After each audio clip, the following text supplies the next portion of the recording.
As soon as I announced I was pregnant, my parents declared they would be gifting me a brand new car. That's when my sister's face twisted with jealousy and she shoved me down the stairs, sneering, "Oops, I guess you won't be able to drive that car now. Better if it goes to someone who can actually use it." I couldn't breathe, clutching my stomach, screaming, "Please call an ambulance. I don't feel the baby." But my mother coldly shouted, "Stop whining. It's your own fault. You deserve it." With my last strength, I managed to call for help, and by the time the paramedics arrived, I lost consciousness. When I woke up in the hospital, every belonging of mine was gone. Then my phone buzzed. A text from my sister. "Thanks for the car. We're off to the beach now, and we're grateful for the tickets, too." My father's message, "Don't thank her. It's the least she could do. Don't bother us again." Days later, I opened my phone to 32 missed calls and a voicemail from my mother, her voice shaking. "It's your sister. Please respond. My name is Emily, and I'm 26 years old." Up until that fateful day in June, I thought I had a normal, albeit complicated, relationship with my family. My parents, Robert and Linda Mitchell, had always favored my younger sister, Madison. She was 23, beautiful in that effortless way that made people stop and stare, and had been the golden child since birth. I'd grown accustomed to being the responsible older sister who quietly achieved things while Madison basked in the spotlight. I've been married to my husband, Jake, for 2 years. He's a software engineer, steady and kind, everything my parents claimed they wanted for their daughters, but somehow never seemed to appreciate when it came to my choices. We've been trying to have a baby for 8 months, and when we finally got that positive test, I was over the moon. Jake and I decided to tell my family the news at our regular Sunday dinner. I remember feeling nervous but excited as we sat around my parents' dining table. Madison was there too, picking at her salad and scrolling through her phone as usual.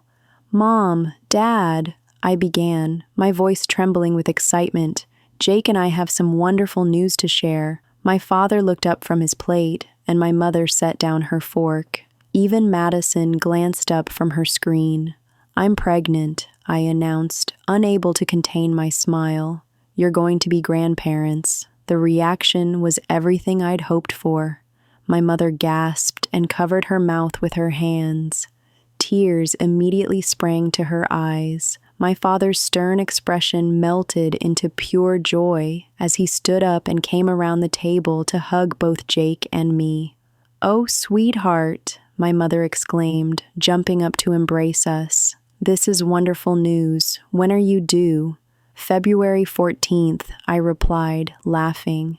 "A Valentine's baby." That's when my father made the announcement that would change everything. "You know what?" he said, his eyes bright with excitement.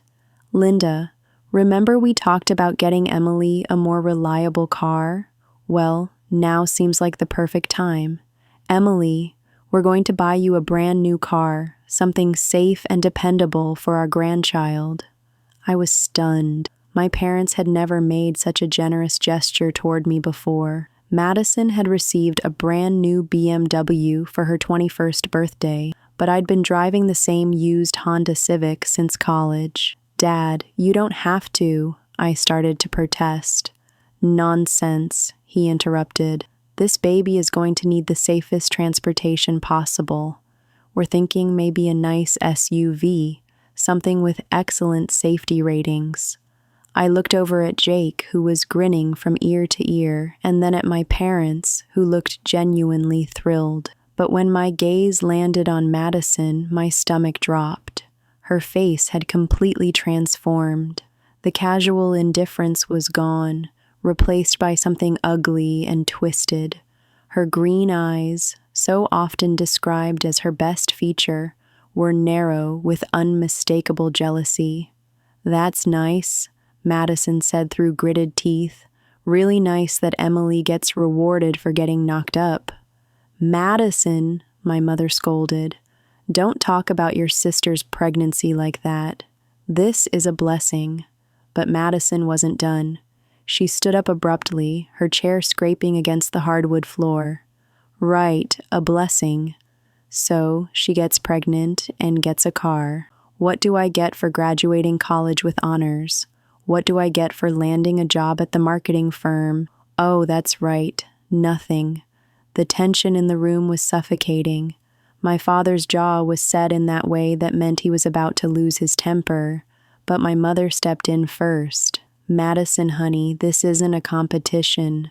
When you're ready to start a family, we'll be just as supportive. When I'm ready, Madison's voice rose to near shouting. I've been ready for everything.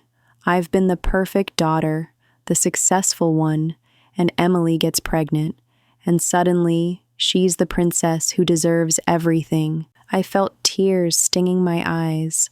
This was supposed to be one of the happiest moments of my life, and Madison was turning it into something ugly. Madison, please, I said quietly. This isn't about you. Can't you just be happy for me? She whirled around to face me, and I saw something in her expression that actually frightened me. Happy for you? You mean like how you were happy when I got my promotion? Oh, wait. You weren't even at my celebration dinner because you had some convenient excuse about feeling sick. That stunned me because it was true. I had been feeling genuinely unwell that night. And now I realized it was probably early pregnancy symptoms, but I couldn't say that without revealing that I'd been pregnant during her celebration. The argument continued for another 10 minutes, with my parents trying unsuccessfully to mediate between Madison and me. Finally, Madison stormed toward the staircase that led to the second floor, where she'd been staying since breaking up with her boyfriend the month before. I followed her, hoping to smooth things over privately. I climbed the stairs behind her, calling her name. Madison, wait, please, let's talk about this. I never meant for... She spun around at the top of the stairs so suddenly that I had to stop short to avoid running into her. We were standing on the landing, and I could see the fury radiating from every pore of her being. You never meant for what? She spat. You never meant to be the favorite for once. You never meant to finally get something I didn't get first.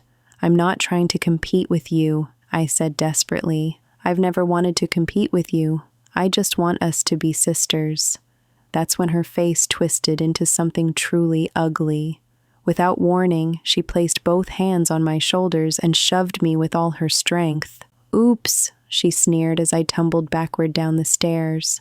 I guess you won't be able to drive that car now. Better if it goes to someone who can actually use it. The fall seemed to happen in slow motion and lightning fast simultaneously. I remember the sensation of my feet leaving the ground, the terror of knowing I was falling, and the desperate instinctive way my hands flew to protect my stomach. The stairs were hardwood, and each impact sent shockwaves of pain through my body. When I finally came to rest at the bottom, I couldn't move. The pain was indescribable. It felt like someone had taken a sledgehammer to every part of my body. But the worst part was the cramping in my abdomen. I knew immediately that something was terribly wrong. Please, I gasped, looking up at Madison, who was still standing at the top of the stairs. Call an ambulance. I don't feel the baby. I expected her to snap out of whatever rage had possessed her to realize what she'd done and help me. Instead, she just stood there, her face blank. My mother appeared then, drawn by the commotion. When she saw me crumpled at the bottom of the stairs, I thought surely she would help, but her reaction was almost as shocking as Madison's violence. Stop whining, she said coldly, looking down at me with disgust. It's your own fault. You deserve it. I couldn't believe what I was hearing. My own mother was refusing to help me after I'd been pushed down the stairs by my sister. The physical pain was nothing compared to the emotional devastation of that moment. With trembling fingers, I managed to pull my phone from my pocket and dial 911. The dispatcher's voice was calm and professional as I whispered my address and explained that I was pregnant and had fallen down the stairs. I could hear Madison and my mother talking in low, urgent voices, but I couldn't make out the words over the ringing in my ears. By the time the paramedics arrived, I was drifting in and out of consciousness. The last thing I remember was being loaded onto a stretcher and seeing Jake's terrified face as he arrived at the same time as the ambulance. When I woke up in the hospital, the first thing I noticed was the absence of the subtle nausea that had been my constant companion for weeks. The second thing I noticed was that Jake was sitting beside my bed, his eyes red and swollen from crying. "The baby," I whispered, though I already knew the answer from his expression. "I'm so sorry, Emily," he said, taking my hand. The doctors did everything they could. I don't remember much of the next few hours. The grief was all-consuming, made worse by the physical pain from my injuries. I had a concussion, 3 broken ribs, and a fractured wrist. But none of that compared to the emptiness where my excitement about becoming a mother had been. It wasn't until the next day that I discovered the full extent of my family's betrayal. When Jake went home to get me some clothes and personal items, he called me from the house, his voice tight with anger. "Emily, everything's gone," he said. "Your clothes, your books, your jewelry, everything.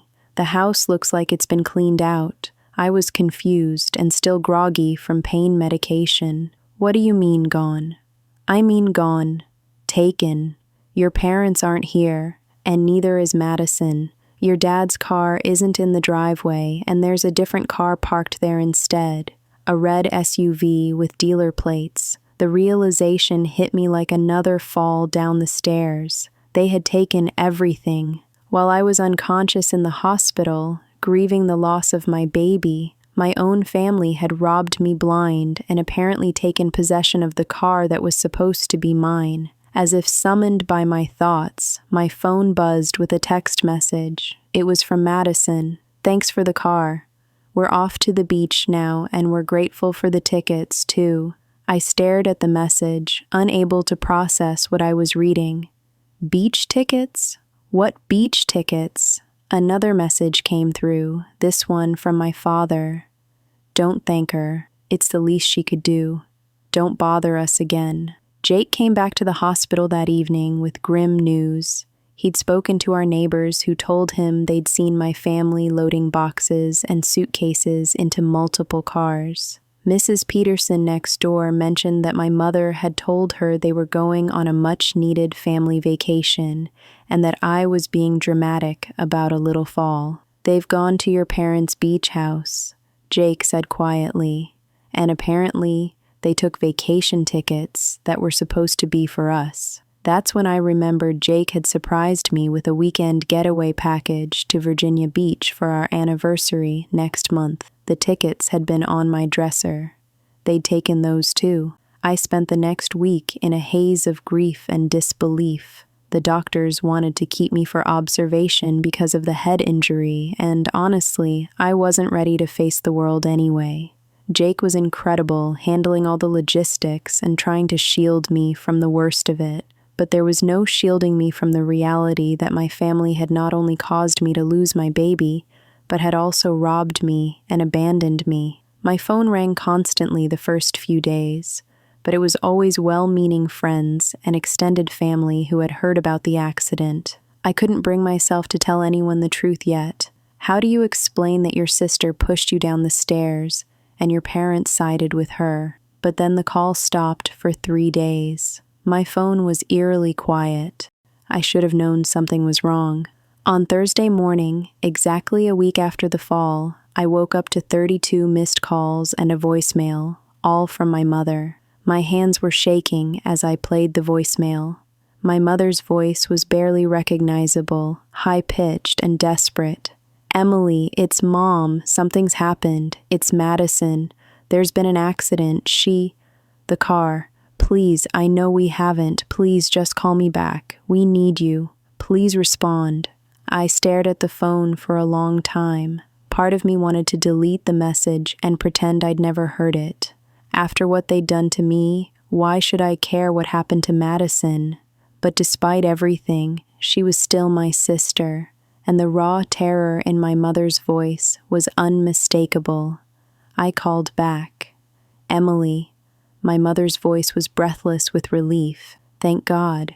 We've been trying to reach you for days." "What happened?" I asked, surprised by how calm my own voice sounded. "It's Madison. There was an accident." "The car? Your car?" "She was driving and she hit a tree. She's in a coma."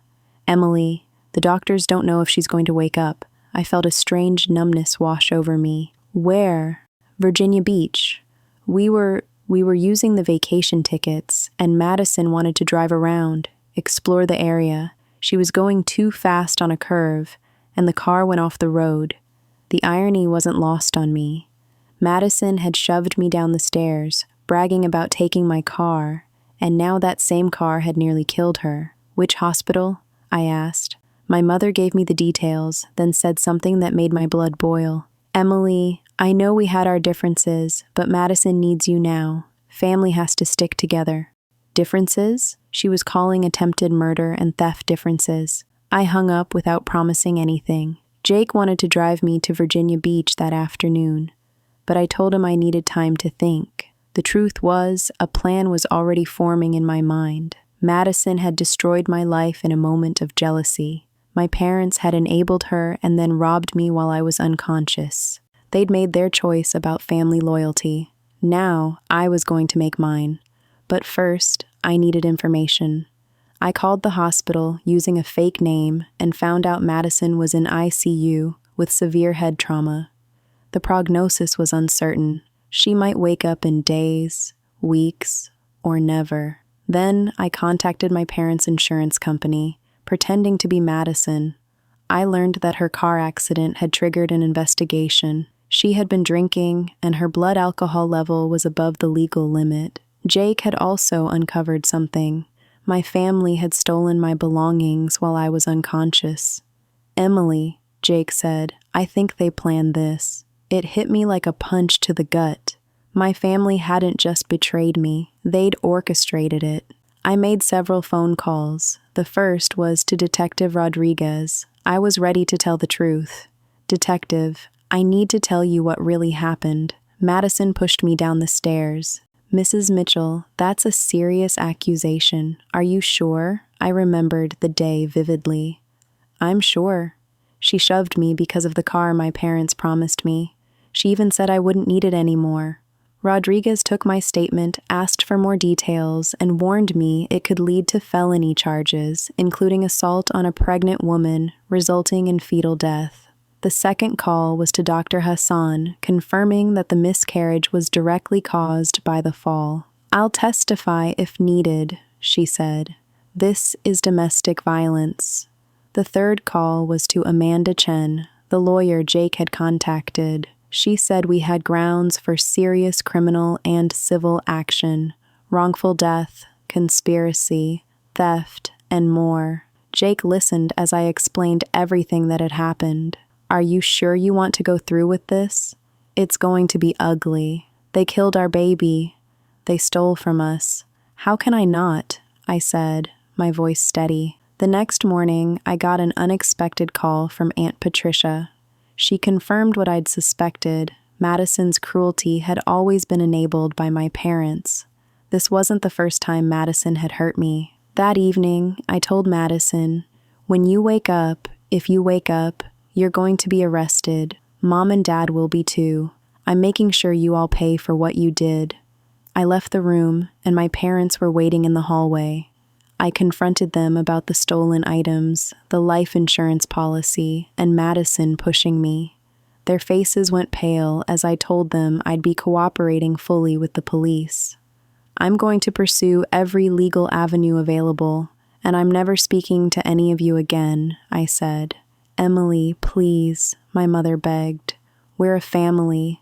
We made mistakes." "No," I said firmly. "You made choices. You deliberately hurt me. You both chose to rob me while I was unconscious." 3 weeks later, Madison woke up and was interrogated by the police.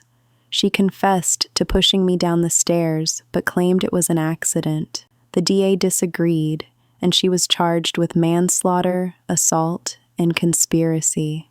My parents were charged with grand theft and accessories after the fact. While this was happening, Jake and I went to counseling to deal with the trauma and the loss of our baby. We tried to conceive again, despite the doctor's warnings. I also joined a support group for women who had experienced pregnancy loss due to domestic violence. 6 months later, Madison took a plea deal, 8 years in prison for manslaughter and assault. My parents served 18 months for theft. She wants to apologize, my mother said. No, I replied. She killed my child. She stole from me. There is no apology that can fix that. I blocked my parents' numbers and moved on with Jake. We now have a beautiful daughter, Hope, and a fresh start. I occasionally hear about Madison's time in prison and my parents' struggles after their release, but I don't feel satisfied. They made their choices, and I made mine. Sometimes people ask if I'll ever forgive them. I tell them forgiveness isn't the same as reconciliation. I've forgiven them in the sense that I don't spend my days consumed with anger anymore, but I'm not ready to let them back into my life. Madison will be eligible for parole in 3.5 years. My mother still sends letters, but I don't read them. Maybe someday I'll be ready to hear her side, but that day isn't today, and it may never come. What I've learned is that sometimes the people who are supposed to love you most are capable of the greatest betrayal, but I've also learned that you can survive it and build a better life. My daughter will grow up knowing she's loved unconditionally and that real strength comes from choosing love over hate, even when you've been given every reason to choose otherwise. As for Madison, wherever she is in prison, I hope she's learned that actions have consequences. I hope she's become a better person, though I'll never know for sure. Some people say I was too harsh, that I should have forgiven my family. But those people didn't lose a child because their sister shoved them down the stairs. They didn't wake up in a hospital to find their life stolen by the people who were supposed to protect them. I regret many things, but I don't regret making sure they face the consequences of their choices. My family destroyed themselves with their own cruelty and greed. I just made sure they couldn't take me down with them.